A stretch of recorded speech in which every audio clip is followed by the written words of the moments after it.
Laidos partneriai. Kur susitinkam? Tai kur susitinkam? Rytoj! Prie didžiulio!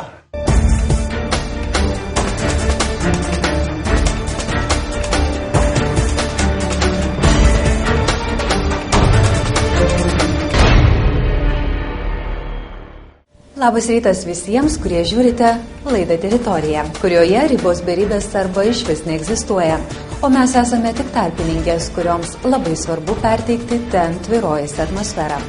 Tad linkime gražių minučių.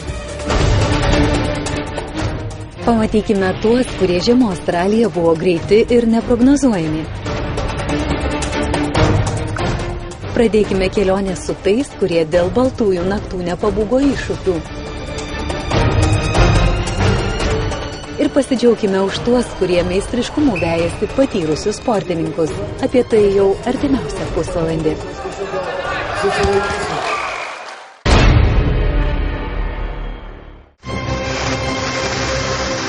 Žmonės visada svajoja ir kažko laukia, ypač šaltai žiemos vakarais. Vieni laukia laiškų, kiti tiesiog pavasario, dar kiti susigalvoja kelionę į tolimą Kolos pusiasalį, kad turėtų ką planuoti ir ko laukti.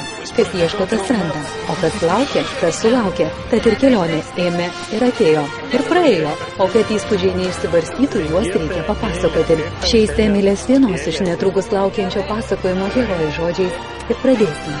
Kelionės tikslas Rusija, Karelija, Kolos pusiasalis bei Norvegija, Nordket, šiauriausias Europos taškas. 5 draugai motociklais pradėjo 3 savaičių moto atostogos ekspediciją, pavadintas Baltos naktys. Atėję palydėti draugai nepaliko jų be palinkėjimų. Linkiu kelionės be batonų. Reikia batonų? Nereikia batonų. Linkiu sveikų kaulų visų pirštų vietoje. Tai visiems linkiu, kad būtų daug naujų įspūdžių, gerų išgyvenimų ir lietaus daug ir uodų daug. Kad prisiminimai geri būtų. Geros kelionės. Tenai? Kelionės. Sakė, Aidas jau ką užmiršom, tai tą užmiršom. Ir dabar dar čia 11 jau elefant refant kūsavo. Ir dabar bus Kola.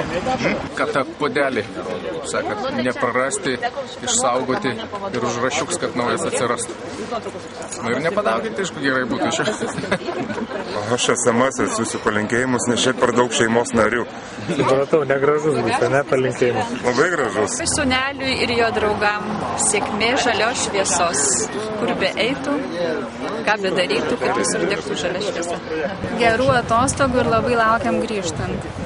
Have a very safe trip and an enjoyable trip.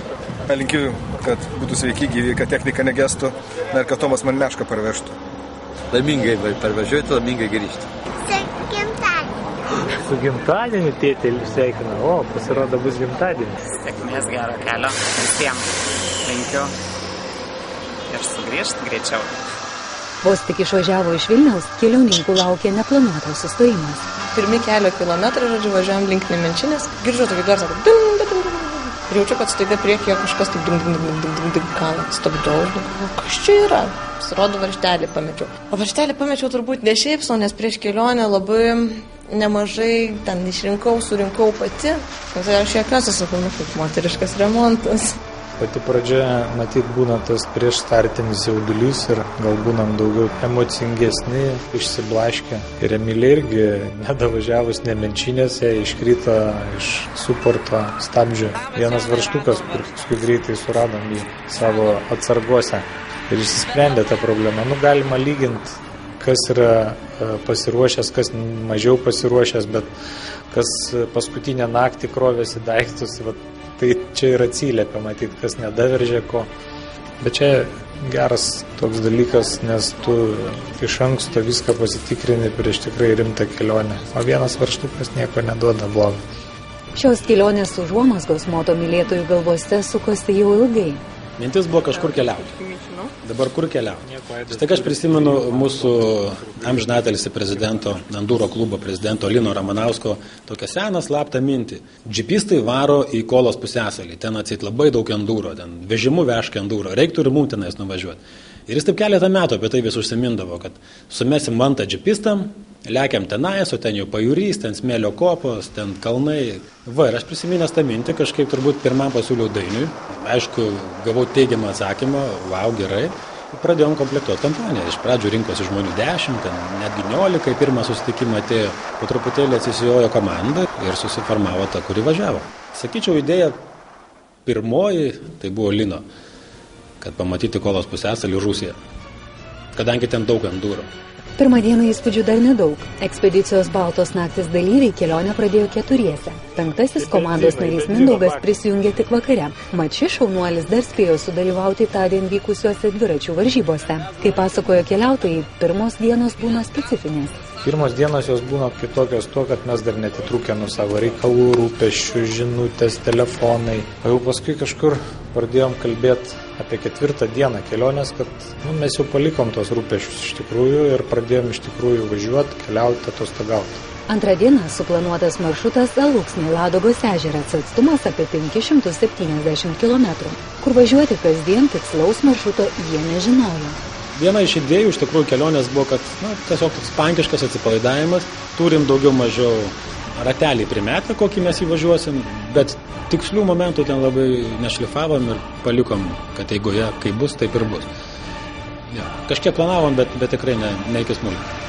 Šioje kelionėje važiavo ir moto bendruomenėje jau pažįstamas Dainius Budnikas, kuris prieš kelis metus buvo garsios ekspedicijos aplink Juodąją jūrą dalyvis. Šį kartą jis ne tik važiavo, bet ir buvo tas žmogus, kuris stengiasi įamžinti kelionės akimirkas.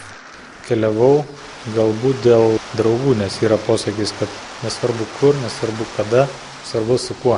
Ir kai pamačiau, kad kompanija labai šauni susirinko, pažįstami draugai, draugė, Emilė, kuri irgi gerai važiuoja motociklu, tai net nekyla mintis, iš karto sutikau ir buvau pasiryžęs, dar netgi visą tai turėjau mintį įamžinti filmuodamas. Manęs gal mažiau ir matysis, bet matysis daugiau įspūdžių mano akimis. Ganėtinai lengvai kirta Rusijos sieną vos per 40 minučių ir beveik 500 km susukę žavingais lopais lauksniuotais Rusijos keliais pajuto įspūdžių mišrainę. Daugybė Sosnovskio barščių, akivaizdžiai daug apleistų ir nedirbamų laukų. Vaizdai tądien buvo baugus. Keliautojai visada kirba mintis paklausti, kodėl ryžosi šiai 3 savaičių avantiūrai. Vienas iš dalyvių mąstė taip. Kodėl jūs prisijungėte jų gretas ir išvažiavote tokią kelionę? Atsakymas labai paprastas, norėjau ten nuvažiuoti. Šiaip gal ir yra iš tikrųjų pats įdomumas važiuoti su žmonėmis, kurios matyt gerbi iš tolo, kažkiek jie patinka ar ne, bet su kuriais nebendrauja. Aišku, yra tam tikras pavojus, kad gali tokio ilgoje kelionėje nesutapti charakteriai. Šiemet mums labai pasisekė, gal ir nesutapo kai kuriuose vietose, bet mes to viens kitam nerodėm.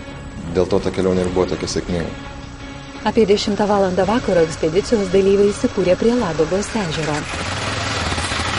Kągi, tai mūsų antros dienos vakaras, pasiekėme Ladogos ežero rytinį krantą. Išaušus rytui metas toliau. Šios dienos maršrutas Ladogos ežeras bei važiavimas miškais už Medvežegorsko, viso suplanuota įveikti apie 400 km.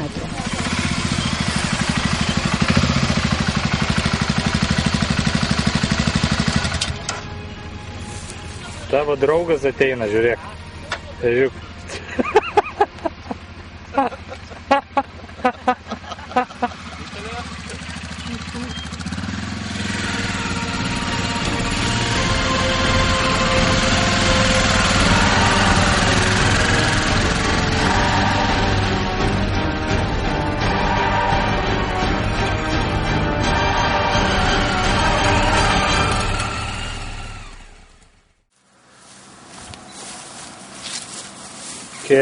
Озеро, Вадим.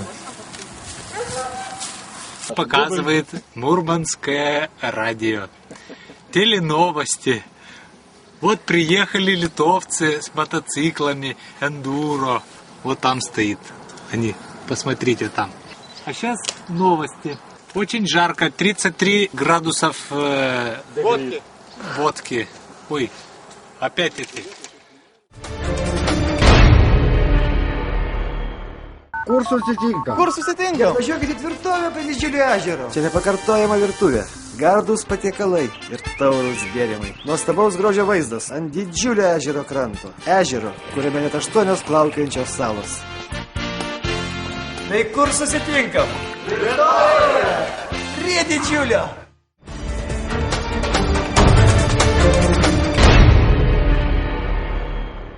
Sugrįžtame po reklamos ir toliau laidoje Teritorija tęsėme pasakojimą apie moto ekspediciją Baltosios naktys.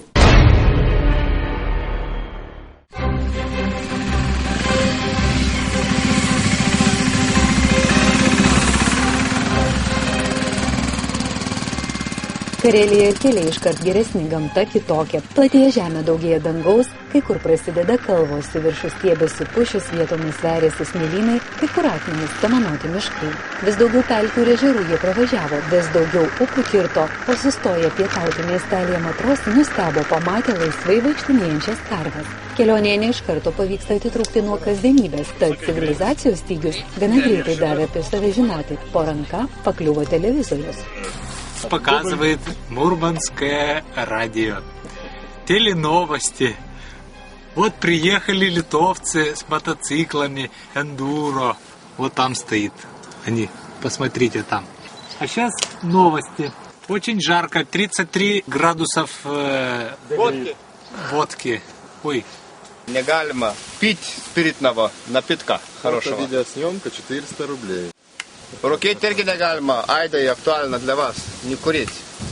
Купаться тоже нельзя. Не сиплюшкент. Negalima parkuoti motociklų vandens, jeigu atvažiuoja vandenį.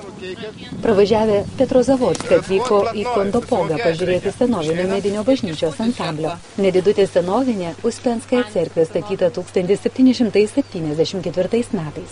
Sienos ir kupolai dar išlikė senieji, o štai laiptai jau nauji. Cerkvė labai gražioje vietoje apsupta ežero ant nedidelio kalnelio. Александр, а вы здесь живете, да? Да. Kitoje laidoje matysite. Николаевич. А вот как с морем? Бывает вода? Вода так сейчас сухая. Ага. А потом... Прибывает к вечеру уже. К вечеру? Да. Сегодня будет?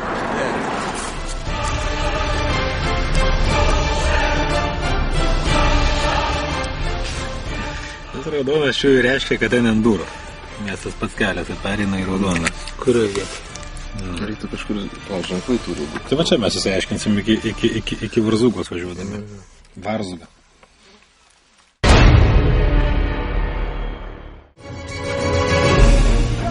Rubrikoje Sportas olimpinio sporto atgarsiai. Šiuo metu Lietuvos imtynininkai intensyviai ruošiasi atrankos turnyrams į Londono žaidynes. Tad Anykščiuose sporto komplekse 4 kalnai surengtas Lietuvos imtynių čempionatas – tai nepamainoma galimybė pasitikrinti savo meistriškumą realioje dvikovoje. Jau buvome įpratę, kad imtynių čempionatai vyksta sostinėje, tačiau šį kartą jos persikėlė 100 km tolėliau dėl šių priežasčių. Šalies sostinė yra perkrauta renginiais kitais, tiek sporto, tiek kultūriniais. Todėl bet koks papildomas renginys sporto jis nesulaukia tiek dėmesio, kiek norėtųsi. O antra priežastis būtų ta, kad norime populiarinti šią sporto šaką kitose Lietuvos rajonuose.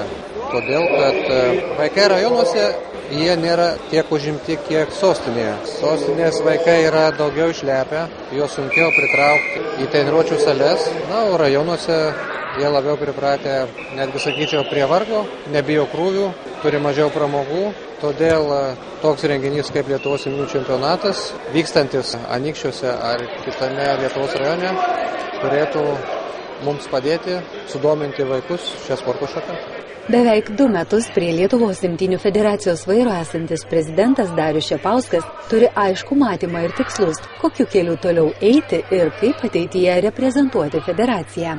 Lietuvoje be abejo pirma sporto šaka yra krepšinis, bet ne visi Lietuvos berniukai gali užaugti iki 2 metrų. Ne visiems berniukams patinka bėgioti paskui kamuolį futbolo aikštėje. Todėl visi tie vaikai potencialus mūsų, kaip galima sakyti, klientai. Ir mūsų tikslas yra vaikus šią sporto šaką sudominti labiau negu sugeba kitos sporto šakos, atitraukti vaikus nuo gatvės, vystytis ne tik dvasiškai, bet ir fiziškai.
2 taškais ir Dipkai raudona.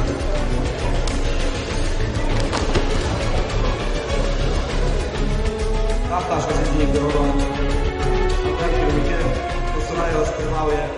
Imtynės yra labai sena sporto šaka, viena pirmųjų buvo įtraukta ir į olimpinių žaidynių programą. Nepaisant to, tai sporto šaka, kuri visuomet atsinaujina ir sugeba adaptuotis prie besikeičiančių sąlygų. Tai yra viena iš priežasčių, kodėl vykstant nuolatinėms diskusijoms apie vienų sporto šakų išbraukimą iš olimpinės programos, kitų įtraukimą, imtynės turi nepajudinamas pozicijas. Pasaulio graikų romėnų imtynių vidutinio svorio čempionas Rimantas Bagdonas džiaugiasi nauja imtynininkų karta. Mes turim puikių veteranų imtynininkų, kaip Jezderskas, Venskaitis, bet ir jaunimas kiekvienais metais vis dadeda ir dadeda. Pažiūrėkite šitas kovas, jeigu mano laiku būdavo 1 tašką išlošiai ir, kaip sakoma, pergalė yra tau garantuotai, tai dabar be 5-7 taškų skirtumų tarp sportininkų, jokias pergalės negali būti ir kalbos. Todėl jūs matote, labai aštrios kovas vyksta, veiksmų daug, žiūrovai to labai patenkinti. Vienas žymiausių Lietuvos imtynininkų Rimantas Bagdonas prisimena pagrindinę pamoką, kurią išmoko dar jaunystėje. Sakydavo, geriau gulk kilimą centre, negu bėgti už kilimą. Ir tokia mokykla jie visada padeda. Imtynių treneris Vladas Šeponas mato tokį imtynių išskirtinumą. Imtynėse yra tūkstančiais veiksmų ir kombinacijų. Pradžioj atėjęs vaikas stiprus fiziškai, jis būna geriausias, bet neilgai, kadangi toliau prasideda žmogaus mąstysena, galvosena, kaip jis sugeba lavinti savo atmintį. Ir tada tie blogesni vaikai, silpnesni atrodo, kurie yra stropus, jie tampa žiauriai geresniais imtynininkais. Čempionate nedalyvavo po traumas atsigaunantis Pekino olimpinių žaidynių prizininkas Mindaugas Mizgaitis. Tikimasi, kad jis jau vasario mėnesį kovos tarptautinėme turnyre Bulgarijoje. Mindaugas pasidžiaugė, kad savo svorio kategorijoje mato gražias ateities perspektyvas ir pasiekėjų gretas. Kaip sakant, nepakeičiamų nėra. Ypač mano svorį šiuo metu tikrai jau ženkliai padidėjo tų sportininkų ir klaipėdietis ir dabar Vilniuje atstovaujantis Marius Grigelis, taip pat klaipėdietis į Vilnių pervažiavo, tarp kadetų tapo Europoje 2, irgi sunkiasvoris auga, taip kad jau, manau, po manęs tikrai palikimas neblogas turėtų būti. Šviesią ateitį matau savo svorio kategoriją. Kokio reginio gali tikėtis žiūrovai atėję stebėti imtynių čempionato? Na, visų pirma, imtynininkai turi atleto figūrą, tai yra antikinė sporto šaka. Todėl aš manau, kad ši sporto šaka visų pirma padeda žmonėms vystytis fiziškai ir turėti gražią atleto figūrą. Aš manau, kad tas turėtų patikti žiūrovams. Taip pat sportininkai imtyniaujantis ant kilimo turi pasižymėti fizinę jėgą, drąsa, visą tai, ko reikia, galbūt ko trūksta vyrams šiandien. Su Lietuvos imtynių federacijos prezidentu prakalbus apie ateities planus supratome, jog laukia didelės permainos. Planuose modernios sporto mokyklos. Bus sukurta gera paslaugų kokybė. Tėvai turi suprasti, kad geriausios investicijos yra į vaikus. Tad nemokamų treniruočių neliks, o vaikai turės visas sąlygas tobulėti ir pilnavertiškai sportuoti. Vaikai turės galimybę žingsnelis po žingsnelio keliauti link olimpinių aukštumų. Juk tuo ir išskirtinės imtynės, kad tai olimpinė sporto šaka, kuri Lietuvoje gali didžiuotis puikiais treneriais. 2 dienas Anykščiuose vykęs imtynių čempionatas padovanojo puikią šventę miestelėnams, kurie gausiai susirinko stebėti stipriausiųjų dvikovų, o patirtas emocijas dar labiau sustiprino finalinis akcentas – grupės Picasso koncertas.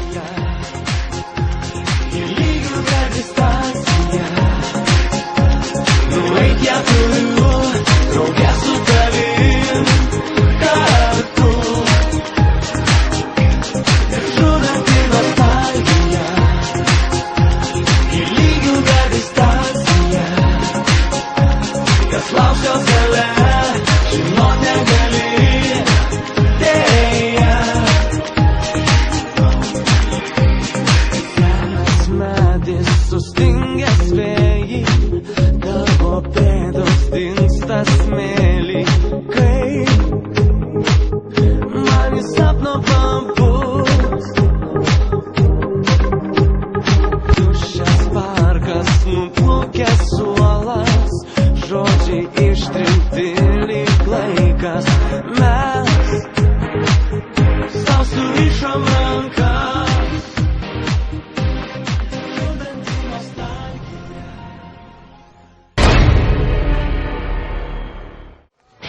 Toliau rubrikoje sportas apie greičiausių žiemos ralio trasose. Žiema ji tokia nepastovi ir gali sau leisti būti kaskart kitokia. Šiemet jie atėjo pavėluotai, tačiau yra tikrai dosni. Šalčio ir sniego davė daugiau nei prašėm ar tikėjomės. Utenos regiono apylinkė šurmuliavo ralio ritmu. Mače startavo greičiausia žiemos šventė Holsvinter Rally. Dar netėjus varžybų starto akimirkai buvo akivaizdu, kad lenktynių lyderių trejetuką nuspėti bus itin sunku, nes nugalėti ralyje pretendavo geriausi Baltijos šalių lenktynininkai. Nuo pirmojo Holsvinter Rally greičio ruožo pirmavo latvis Janis Feldmanis, tačiau susikrovęs 11 sekundžių persvarą padarė klaidą bei apgadino automobilį. Dėl to lenktynininko ekipažo tempas nukrito, o galiausiai streikuojant technikai jie buvo priversti pasitraukti iš varžybų. Estafetę iš Latvio perėmė Dominikas Butvilas, tačiau jau kitame greičio ruože jį pavijo ir pralenkė estas Kasparas Koitla. Greitas mąstymo, žaibiška orientacija, įtampa neatsiemas lenktynių palydovas sniego trasose. Tad kas laimės atkaklę greičio, nervų ir ambicijų kovą niekada nebūna vieno komponento. Tačiau ko gero didžiausią dovaną gali padovanoti tik sėkmė.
Po ilgos ir intriguojančios kovos žiemos ralį laimėjo Latvio Janio Vorobjovo ekipažas. Antras absoliučioje įskaitoje ir pirmas tarp lietuvių buvo Dominikas Butvilas. Dramatiškoje kovoje paskutinėme greičio ruože kiek mažiau nei 4 sekundėmis įveikęs estą Kasparą Koitlą. Iš 79 startavusiųjų Holsvinter Rally finišą pasiekė 45 ekipažai. Šių metų greičio žiemos šventei gamta nepagailėjo ne tik tikrų žiemiškų sąlygų, tačiau ir gražaus bei saulėto oro. Dėkojame, kad buvote kartu. Na, o mūsų laidą gyvai taip pat galite matyti Lietuvos ryto televizijos portale tv.lrytas.lt. Na, o šį rytą linkime gražių emocijų. Sudie.